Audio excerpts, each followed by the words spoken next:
ہمارے پاس اس وقت different association کے چیئرمین کا بیٹھے ہیں.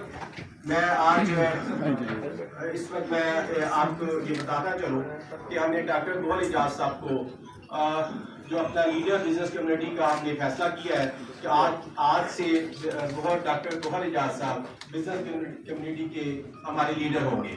یہ ہمارا متفقہ فیصلہ ہے بزنس کمیونٹی کا، پورے پاکستان کی چیمبرز کا اور ایسوسیشن کا. اب میں ریکویسٹ کروں گا گوہر اعجاز صاحب سے کہ آج کی جو تقریب ہے اس کو اسٹارٹ کریں. ذکی صاحب اس سے پہلے گوہر صاحب کرے میں تعارف کرا لوں ہمارے گروپ کے ہمارے گروپ لیڈر جناب احسن تنویر صاحب جو ہیں وہ موجود ہیں یہاں پہ. میں اپنے گروپ لیڈر جناب احسن تنویر صاحب آپ کو خوش آمدید کہتا ہوں اس پریس کانفرنس کے اندر.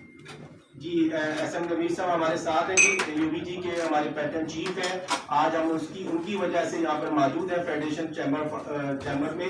اور جیسا کہ آپ کو معلوم ہے کہ اس سال یو بی جی نے جو میکسیمم 130 ووٹ سے اس دفعہ ہم نے الیکشن جیتا فیڈریشن کا، تو جس میں احسن تنویر صاحب کا مین کردار ہے. میں ان کا شکریہ ادا کروں گا. سر ہمارے ساتھ موجود ہیں آپ، تو میں آپ کو انوائٹ کروں گا گوہر اعجاز صاحب. گوہر بھائی تلاوت سے شروع